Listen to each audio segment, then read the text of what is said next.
तो आज हम बात करेंगे एक बहुत ही ज्यादा mysterious character monkey D dragon की, जिसको स्क्रीन टाइम शैंक्स से भी कम मिला है। लेकिन अगर हम हाइप की बात करें तो ड्रैगन की हाइप शैंक्स की हाइप के बराबर होगी या शायद उससे भी ज्यादा। और हाइप भी क्यों ना हो, ये बंदा एक योंको का बाप और एक मरीन एडमिरल का बेटा है, और सबसे बढ़कर ये किड ड्रैगन रेवोल्यूशनरी आर्मी का लीडर है। और ये तो हम सबको पता है कि रेवोल्यूशनरी आर्मी का वन पीस में कितना ज्यादा अहम रोल है। तो आज की इस वीडियो में हम मंकी डी ड्रैगन के बारे में जानने की कोशिश करेंगे, और ये कौन था और इसने इतनी बड़ी रेवोल्यूशनरी आर्मी किस तरह खड़ी की जिससे आज पूरी दुनिया डरती है। तो वीडियो में अंत तक जरूर बने रहें, क्योंकि इस वीडियो में आपको बहुत कुछ जानने को मिलने वाला है। लेकिन मैं आप लोगों से एक बात जरूर करना चाहूंगा कि मेरी वीडियोस पर व्यूज तो आ रहे हैं, लेकिन चैनल को सब्सक्राइब कोई नहीं कर रहा। तो आप लोगों से यही गुजारिश है कि चैनल को सब्सक्राइब जरूर कर दें। तो बिना टाइम वेस्ट किए चलते हैं वीडियो की तरफ। ये तो हम सबको पता है कि ड्रैगन गार्प का बेटा है, लेकिन कुछ लोगों का यह मानना भी है कि ड्रैगन गार्प का बेटा नहीं है, बल्कि ड्रैगन ने गार्प की बेटी से शादी की है, मतलब कि लूफी की माँ गार्प की बेटी हो सकती है। बहरहाल ये तो सिर्फ कुछ लोगों की अजम्पशन है और कुछ भी नहीं, क्योंकि ड्रैगन को फर्स्ट नेम यानी कि मंकी डी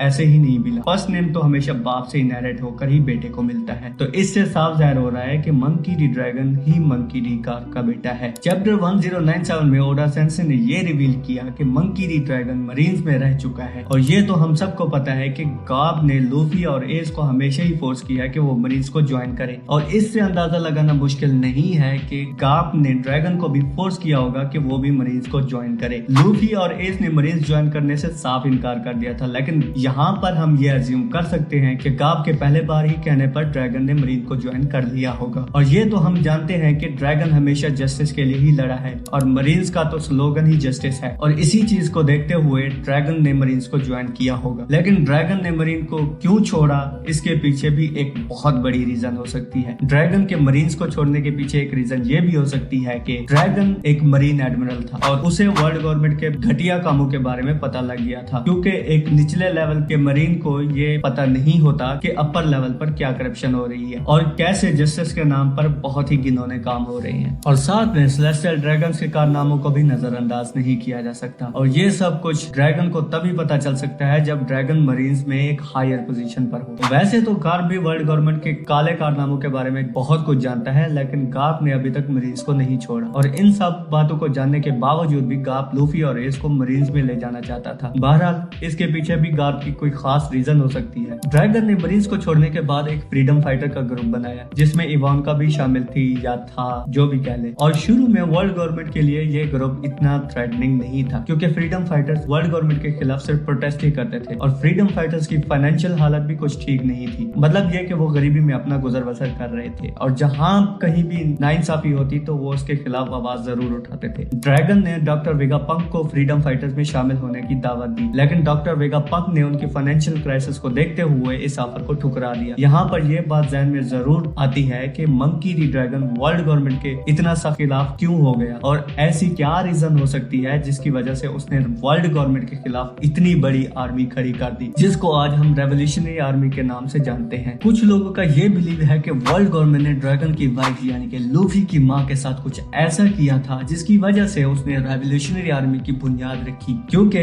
बहुत सारे लोगों का ये मानना है कि लूफी की माँ एक नोबल थी, और कुछ लोगों का तो मानना ये भी है कि गार्प की वाइफ यानी कि ड्रैगन की माँ के साथ कुछ ऐसा हुआ था जिसकी वजह से ड्रैगन ने ये कदम उठाए। बहरहाल ये दोनों अजम्पशन ही बिल्कुल सही नहीं है, क्योंकि अगर ऐसा कुछ हुआ होता तो ड्रैगन से ज्यादा गार्प फ्यूरियस हो जाता, और ड्रैगन से पहले ही गार्प एक रेवोल्यूशनरी आर्मी खड़ी कर देता। ये सारी तो फर्जी बातें हैं, लेकिन अब बात कर लेते हैं सबसे बड़ी रीजन की जिसकी वजह से ड्रैगन ने रेवोल्यूशनरी आर्मी बनाने का फैसला किया। ओहारा डिजास्टर के बारे में कौन नहीं जानता। ओहारा आइलैंड पर बहुत सारे रिसर्चर्स और स्कॉलर्स रहते थे, और वहां पर वाइट सेंचुरी के अलावा और भी काफी ज्यादा ऐसी मालूमात थी जिनके बारे में वर्ल्ड गवर्नमेंट नहीं चाहती थी कि इस इंफॉर्मेशन का किसी और को पता चले। इसलिए वर्ल्ड गवर्नमेंट ने बस्टर कॉल के जरिए उस पूरे आइलैंड को ही उड़ा दिया, और वहां पर जितने भी स्कॉलर्स थे वो सारे मारे गए, सिवाय निको रॉबिन के। चैप्टर 1066 आने के बाद हमारे लिए ये एज्यूम करना बहुत आसान हो गया कि मंकी डी ड्रैगन पहले से ही ओहारा के स्कॉलर्स को जानता था। ओहारा के इंसिडेंट के बाद ड्रैगन की डॉक्टर वेगापंक से मुलाकात के दौरान ड्रैगन डॉक्टर वेगापंक को बताता है कि वो क्लोवर को पहले से ही जानता था। क्लोवर बेसिकली ओहारा लाइब्रेरी का डायरेक्टर था, लेकिन बस्टर कॉल के दौरान क्लोवर भी मारा जाता है। और इसी चैप्टर में ये भी बताया जाता है कि क्लोवर को मरीज ने 10 बार अरेस्ट किया है, और क्लोवर के पास ऐसी इंफॉर्मेशन इन्फॉर्मेशन थी जिसकी वजह से मरीन ने उसे बार बार अरेस्ट किया। पॉसिबिलिटी है कि ओहारा में ड्रैगन क्लोवर के अलावा एक और स्कॉलर निको ओलिविया से भी मिला, जो कि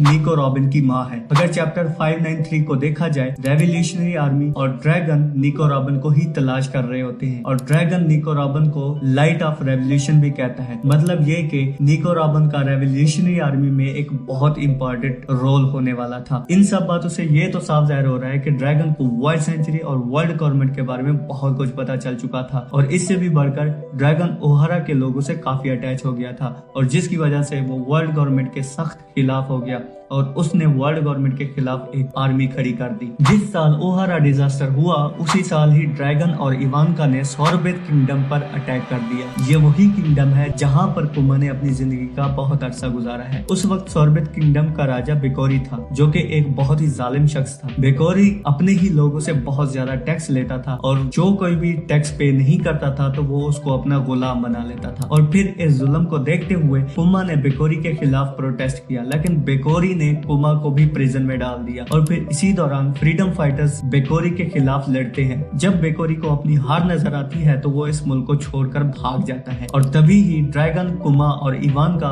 रेवोल्यूशनरी आर्मी बनाते हैं, जिससे आज पूरी दुनिया डरती है। लेकिन सबसे बड़ी बात यह है कि वर्ल्ड गवर्नमेंट रेवोल्यूशनरी आर्मी से इतना खौफ क्यों खाती है, तो आए इस पर भी थोड़ा तबसरा कर लेते हैं। ये सब तो हम जानते हैं कि वर्ल्ड गवर्नमेंट पिछले 800 सालों से इस पूरी दुनिया को कंट्रोल करती आई है और ये अपने आप में ही एक बहुत बड़ी बात है। किसी भी ऑर्गेनाइजेशन के लिए इस पूरी दुनिया को इतने लंबे अरसे तक मैनेज करना एक नामुमकिन सी बात है, लेकिन वर्ल्ड गवर्नमेंट ने ये किया और वर्ल्ड गवर्नमेंट ने पूरी दुनिया में आजादी को सिर्फ एक इल्यूजन बनाया हुआ है और लोग इस पर बिलीव भी करते हैं। ये पूरी दुनिया और इस दुनिया में मौजूद लोगों का बस यही मानना है कि वर्ल्ड गवर्नमेंट के पास ही सारे इख्तियारात मौजूद हैं और ये लोग इस बात पर भी यकीन रखते हैं कि इस दुनिया में अमन कायम रखने के लिए वर्ल्ड गवर्नमेंट का होना बहुत जरूरी है। लेकिन रेवोल्यूशनरी आर्मी को वर्ल्ड गवर्नमेंट की हकीकत के बारे में पता है, इसलिए इस पूरी दुनिया में रेवोल्यूशनरी आर्मी ही एक अकेली ऑर्गेनाइजेशन है जो वर्ल्ड गवर्नमेंट के खिलाफ खड़ी है। और रेवोल्यूशनरी आर्मी ने कई बार सेलेस्टियल ड्रैगन्स पर भी हमले किए हैं। वर्ल्ड गवर्नमेंट की तरफ से ड्रेसरोसा में डोफ्लेमिंगो के अंडर हथियार तैयार किए जाते थे जो कि डिफरेंट कंट्रीज को बेचे जाते थे और ये हथियार रेवोल्यूशनरी आर्मी के खिलाफ इस्तेमाल किए जाते थे। लेकिन डोफ्लेमिंगो की डिफीट के बाद मरीन्स के आने से पहले साबो ने सारे हथियार अपने कब्जे में ले लिए। वर्ल्ड गवर्नमेंट ने इतना ज्यादा हथियार इसलिए मैन्युफैक्चर किए कि वो रेवोल्यूशनरी आर्मी को हरा सके और इन एक्शंस की वजह से ये तो साफ पता चल रहा है कि वर्ल्ड गवर्नमेंट की रेवोल्यूशनरी आर्मी से कितनी फटी पड़ी है। कुछ लोगों का सवाल ये भी रहता है कि ड्रैगन ने लूफी को रेवोल्यूशनरी आर्मी में शामिल क्यों नहीं किया, तो इसका जवाब ये है कि लॉकडाउन एपिसोड में ड्रैगन लूफी को बचाने इसलिए ही आता है क्योंकि वो लूफी को रेवोल्यूशनरी आर्मी में शामिल करना चाहता था। लेकिन लूफी की पायरेट किंग बनने की डिटर्मिनेशन को देखकर वो भी कहता है कि जा सिमरन जी ले अपनी जिंदगी। जा सिमरन, जा जी ले अपनी जिंदगी। वैसे मजाक से हटके वो लूफी को फ्री विल देता है कि वो जो बनना चाहे वो बन सकता है, गाब की तरह नहीं जो लूफी को जबरदस्ती मरीन में शामिल करना चाहता था। अगर मैं रेवोल्यूशनरी आर्मी के मेंबर्स के बारे में बताने बैठूं तो ये एक बहुत लंबी वीडियो बन जाएगी, तो फिलहाल अभी मंकी डी ड्रैगन की पावर्स के बारे में ही बात कर लेते हैं। रेवोल्यूशनरी आर्मी के मेंबर्स के बारे में किसी और वीडियो में बात कर लेंगे। ड्रैगन की पावर्स की बात की जाए तो पावर इनके हेरिटेज में ही है। ड्रैगन के बाप को देख ले या चाहे उसके बेटे को देख ले, सबने ही पूरी दुनिया में हल्ला मचाया हुआ है। ड्रैगन की बॉन्टी अभी तक रिवील नहीं हुई, लेकिन वर्ल्ड गवर्नमेंट के मुताबिक dragon most wanted worst criminal है। जिस तरह का डर ड्रैगन ने इस दुनिया में बना रखा है उससे तो यही अंदाजा लगाया जा सकता है कि ड्रैगन की बॉन्टी इस वन पीस की हिस्ट्री में सबसे ज्यादा होगी, इवन के पायरेट किंग गोल्डी रॉजर की बॉन्टी से भी ज्यादा। मंकी डी ड्रैगन को पहली दफा हमने लॉकडाउन में देखा था जब उसने लूफी को बचाया था और ड्रैगन की एबिलिटीज का अंदाजा हमें तभी ही हो गया था क्योंकि उस दिन लॉकडाउन में सूरज चमक रहा था और जैसे ही ड्रैगन की एंट्री होती है तो अचानक से वेदर चेंज होना शुरू हो जाता है। अब इससे अंदाजा तो यही लगाया जा सकता है कि या तो ड्रैगन ने एक ऐसा डेविल फ्रूट खाया हुआ है जिससे वो वेदर को कंट्रोल कर सकता है, या फिर ये भी हो सकता है कि ड्रैगन की हाकी इतना ज्यादा पावरफुल है कि हाकी की वजह से ही मौसम में तब्दीली आ जाती है। साबो को भी ड्रैगन ने ट्रेन किया है और साबो की एबिलिटीज का अंदाजा तो हमें ड्रेसरोसा